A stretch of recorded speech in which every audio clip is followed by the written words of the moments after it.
राम राम मंडळी. कलम 302 या आपल्या मराठी चॅनलमध्ये आपलं स्वागत आहे. आज लय महत्वाचा विषय, लय महत्वाची स्टोरी सांगणार आहे. ह्याच्यातून बोध कुणी घ्यायचा आहे तुम्हाला सांगतो. जे पालक त्यांच्या मुली आता 4-2 वर्ष लग्न होणार आहेत किंवा वर संशोधन आता चालू आहे, मुलीसाठी योग्य जावई निवडायचा आहे, त्यांनी हा भाग बघितला तर आपल्याला लय आनंद आहे. तुम्हाला सांगतो ह्या स्टोरीसाठी जायचंय आपल्याला आपल्या महाराष्ट्रातला जालना जिल्हा, बेलोरा नावाचं गाव आहे आणि त्या ठिकाणी संदीप जाधव हा पिता आहे आणि त्याची मुलगी आहे सपना जाधव. आता हे संदीप जाधव 4-5 एकर जमीन, थोडीशी फळबाग, कापसाचं उत्पन्न आणि त्यांना थोडंसं पाणी बऱ्यापैकी असल्यामुळं शेतकरीच माणूस, पण स्वतःचा प्रपंच व्यवस्थित करणारा. आणि प्रत्येक बापाचं स्वप्न असतं की आपल्या लेकराला हाताबोटावर तळहाता वाढवलेल्या की जावई चांगला भेटावा. आता ही जावई संशोधनाचा विषय असा आहे की बरीचशी पार बावलाट झाल्यात हा पुरींचा बाप. त्यांना वाटतं लय श्रीमंत लय पैसा म्हणजे लय भारी जागा, असं अजिबात नाही. सगळ्यात महत्वाचं मुलगा निर्व्यसनी आहे का बघा. सगळ्यात महत्वाचं त्या घरामध्ये संस्कार आहेत का बघा. साध्या साध्या गोष्टी तुम्हाला सांगतो. ज्या दिवशी त्या नवरदेवाचं तुम्ही घर बघायला जातोच ना पोरगा, म्हणजे पोरगी द्यायची म्हणली आता बघणारच. ज्या दिवशी तुम्ही घर बघायला जाता त्या दिवशी छत्रपती शिवाजी महाराजांचा फोटो आहे का बघा, ज्ञानेश्वर माऊलीचा फोटो आहे का बघा, तुकाराम महाराजांचा फोटो आहे बघा, आध्यात्मिक वारसा आहे का बघा, ते वारकरी संप्रदायातला बघा, माळकरी कुटुंब आहे का बघा. ह्या पॉझिटिव्ह गोष्टी तुम्हाला सांगतो. नजरेवरून माणूस ओळखता येतो नुसता. त्या गावात 4 ठिकाणी चौकशी करून विचारा की हा सदर इसम कोणाची जमीन करतो का, बांध करतो का, कोणाचे पैसे बुडवतो का, हा सदर इसम बांध कुदळा आहे का, हा सदर इसम तामशी वृत्तीचा आहे का, याच्यावर केसेस आहेत का. ह्या सगळ्या गोष्टी आधी बघा आणि नंतर पोराला लाख रुपये पगार आहे आणि पोरगीचं कल्याण झालं, अजिबात नाही. ही काळाची गरज आहे सगळ्या गोष्टी पाहणं. आता आपण डायरेक्ट स्टोरीला सुरुवात करू.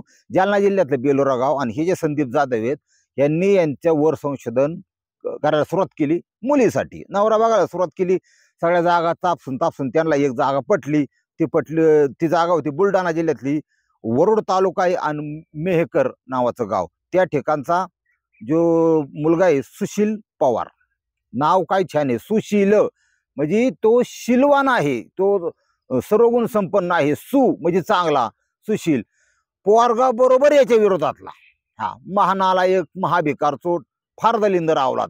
त्याच्या संस्कारात कमी पडली, त्याच्या मित्रांच्यामुळे तो बिघडला हे सांगता येणार नाही. पण 12वी पर्यंत शिक्षण घेतली, ITI केलं आणि तिथून त्यांनी काशी घातली कुठं, पुण्यात.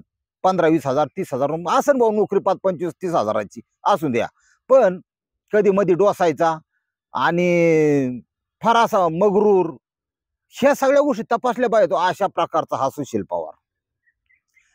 तर आता म्हणतात ना डोळ्या अंधाराच्या गोष्टी आहेत, पण आपलं लेकरू द्यायचं म्हणल्यावर चांगलंच आहे. आणि ती जोड त्याला बघायचं असेल तर थंबनेल मध्ये दोघं भेद नवरा नवरी देण्यात ठेवा. झालं, ती पटापट्टी झाली, सगळे एकमेकाला पटलं. म्हणले आता आपण साखरपुडा करू. साखरपुडा झाला. साखरपुडा झाल्यावर म्हणजे लायसनच मिळतं एक प्रकारचं. लग्नाला टाइम होता, म्हणले 2-2.5 महिन्यांनी लग्न करू. साखरपुडा झाल्यावर त्यो नवरदेव त्यो भंगार आणि ही जी पोरगी आहे सपना, पोरगी चांगलीच आहे, 12वी झालेली आहे, 18-19 वर्ष वय आहे आणि सुसंस्कृत पोरगी चांगल्या घरातली, की बाबा लाज इज्जत काय असते अशी तुमच्या आमच्या घरात असते तशा स्वरूपाची मुलगी. ही सरळ मार्गी, ती काय लपड्यातली नव्हती. आणि शो जो बी करतो हा प्युअर नालायक होता. आता विषय असा झाला की साखरपुडा जसा झाला म्हणजे एक प्रकारे समाजाने त्यांना परवानगी दिली. कशाला, असा हात टाकून फोटो काढायचा, असा जवळ घेऊन फोटो काढायचा, हे चालू आहे बघा समाजात. ही काळ कसा बदलत चाललाय बघा. ती फोटोग्राफर बावलाट असते, ती हे अशी पोज घेन तशी पोज घेन, इथं कमरेला हात लावून तिथं टच, काही संबंध नाही, लग्न झाल्याशिवाय असे फोटोच नाही काढले पाहिजे माझं मत. पण ते आता चाललंय, चलू दे बाबा यांचं. विषय असा आहे की फोटो काढलं, फोटो सेशन झालं, त्यांचं साखरपुडा झाला, सगळ्या आपल्या घरी गेले. 2-3 दिवसांनी ह्याने काय केलं, ह्याचा जसा पगार झाला ह्याने एक 10-12 हजार रुपयाचा फोन अँड्रॉइड तिला गिफ्ट म्हणून दिला, बायकोला गिफ्ट म्हणून दिला. आणि मग त्याचा वापर तुम्हाला माहिती कायसाठी केला जातो, व्हिडिओ कॉल कर. व्हिडिओ कॉल पाहायचं, हे करायचं, चर्चा करायचा, बोलायचा. बोलता बोलता अश्लील पण बोलायचा, ध्यानात घ्या, अश्लील बोलायचा आणि मादक बोलायचा असं. आता ही कसं आहे, बघा कुठली घटना घडायच्या आधी वरची जी नियती आहे, जो पांडुरंग आहे ना आपला, पांडुरंग आपल्याला त्याची पुसट शिकवाय ना. कारण प्रत्येक माणूस किती नालायक असू द्या, 4-4 10 खून करणारा माणूस देवाच्या पुढे गेले पाया पडतो. प्रत्येक माणसाच्या आत एक चांगला माणूस असतोच, तुम्हाला सांगतो. तो माणूस गुन्हेगार असू नाही तर कसा असो, ती त्याचं काय जे पुण्यकर्म असं प्रत्येक माणसाचं महिलेचं, काही घटना घडायच्या आधी परमेश्वर हा काही संकेत देतो, फक्त ते कॅच करता आले पाहिजे. त्याच्यात आपण कमी पडलं, दुर्लक्ष केलं ना, आपली वाट लागल्याशिवाय राहणार नाही. ही माहिती तुम्हाला हात जोडून विनंती आहे. हा, आता हिथं काय होतं, ही जी मुलगी आहे, ह्या मुलीला तो फोन करायचा, अश्लील बोलायचा, तिने ते कॅज्युअली घेतलं, म्हणजे असं सहजपणे घेतलं. म्हणजे ती काय त्यातली नव्हती, पण ती लाजायची, मोरडायची, तसं काय बोलत नव्हती. पण तिला एक असं वाटायचं की आता आपला होणारा हा नवरा हा नाराज नको व्हायला.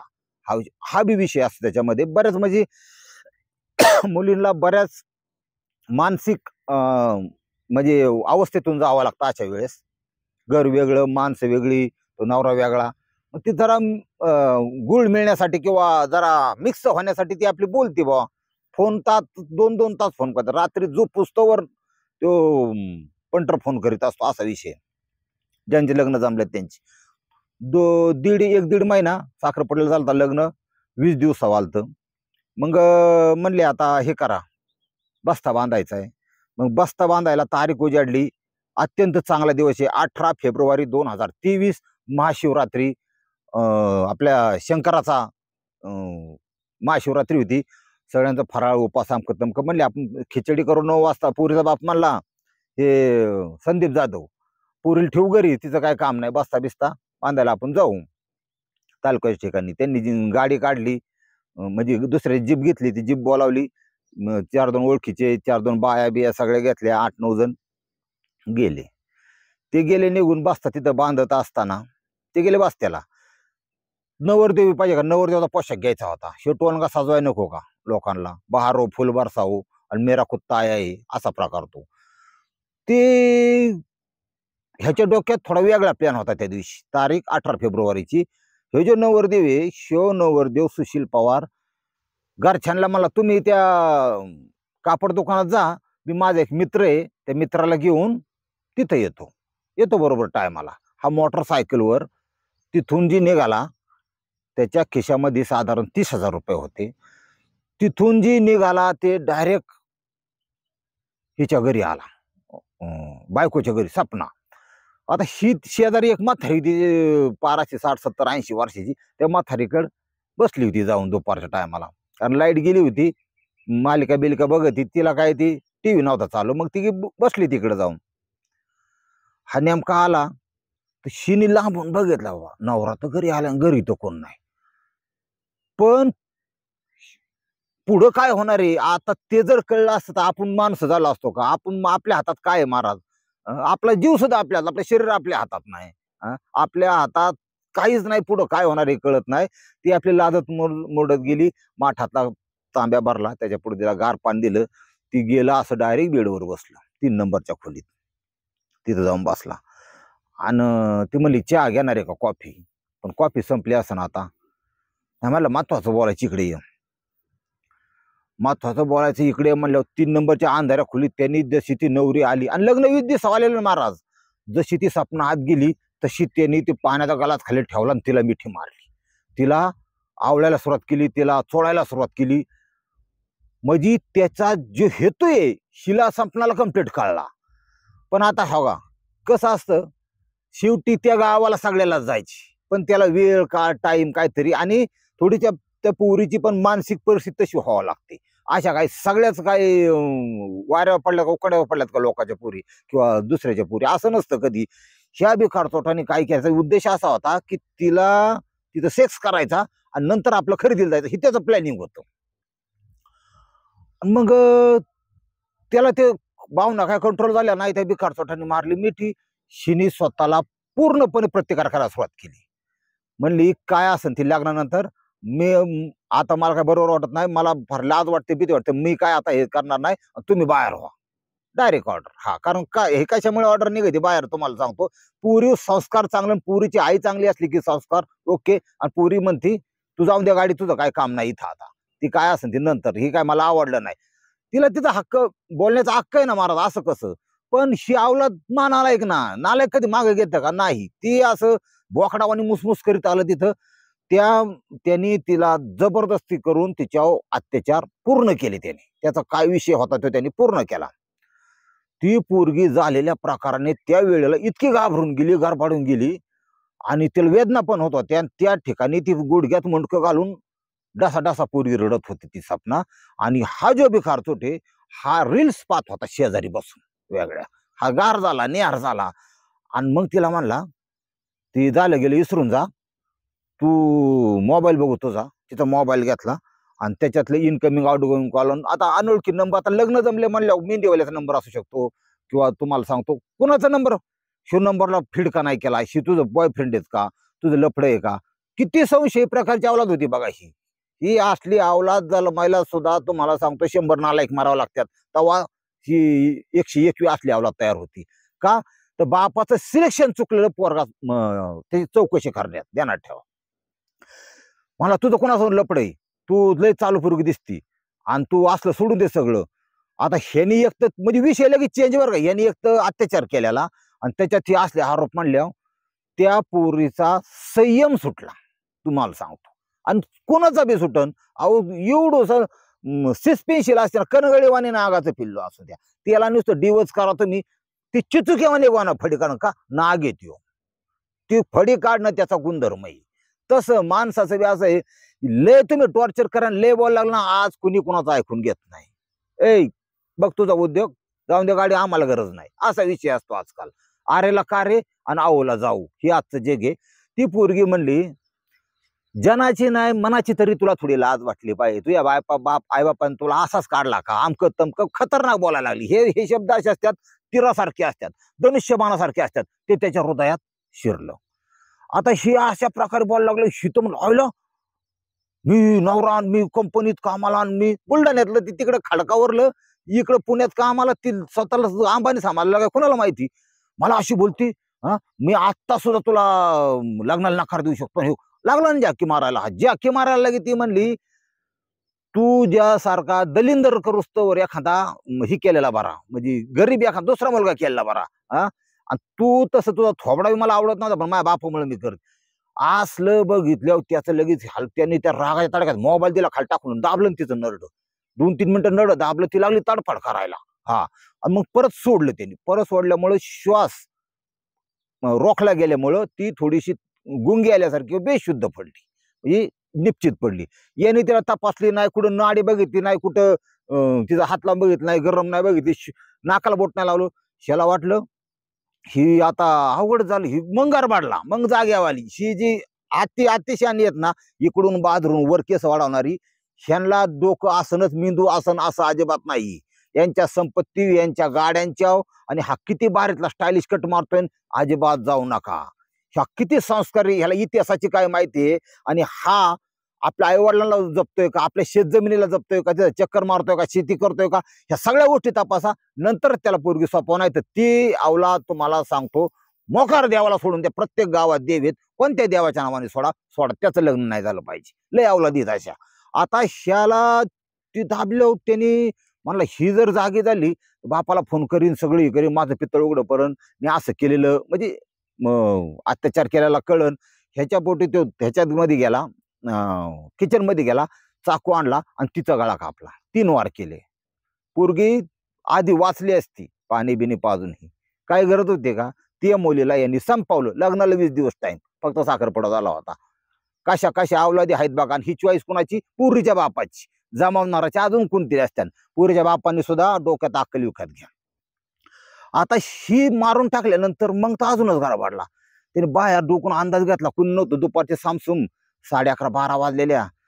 पाटकुनी बाहेर निघाला की गाडी चालू केली की गेला निघून. आता आजूबाजूच्या लोकांना साखरपुडा हे ते सगळ्या गोष्टी माहित होत्या झालेल्या. तिने म्हणलं, राहायला सपनेचा नवरदेव आलता आणि तो गेला बा, लगेच गडबडीतच गेलाय बाजारा. सगळ्या लोकांनी बघितलं होतं.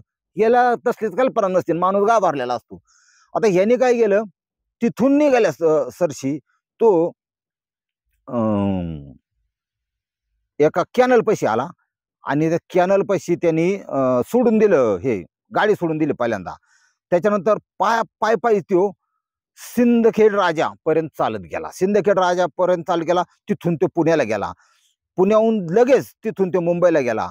परत तिथून तो अहमदाबादला गेला. तिथे एका कंपनीत 14 दिवस राहिला. तिथून त्याला करमलं नाही. तिथून परत तो मुंबईच्या वसईला आला आणि वसईमध्ये त्याचं भरलं.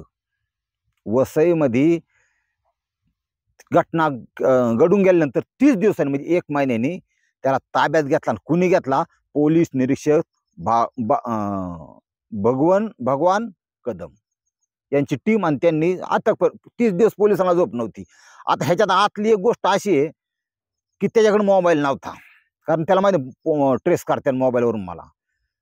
विदाऊट मोबाईल पळून गेलेला गुन्हेगार पकडायची सुद्धा एक टेक्निक मी सांगू शकत नाही, कारण त्याचा गुन्हेगारांना ते चुकीचं आहे सांगणं आणि पोलीस प्रशासनाला त्रास देणं हा माझा हेतू नाही. दुसरी गोष्ट अशी एक टेक्निक असती, थोडा वेळ लागतो पण गुन्हा हमखास पकडणार म्हणजे पकडणार. आणि कुठे घेणार?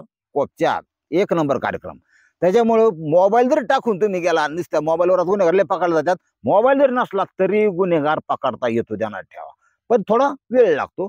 हा 30व्या दिवशी टीमने ताब्यात घेतला, व्यवस्थित त्याचा कार्यक्रम केला आणि मग त्यांनी सुरुवातीला असं सांगण्याचा प्रयत्न केला. तो अतिशय होता ना की मी लग्नास नकार दिला म्हणून त्यांनी हे केलं. पण पोलिसांना सगळं माहीत होतं.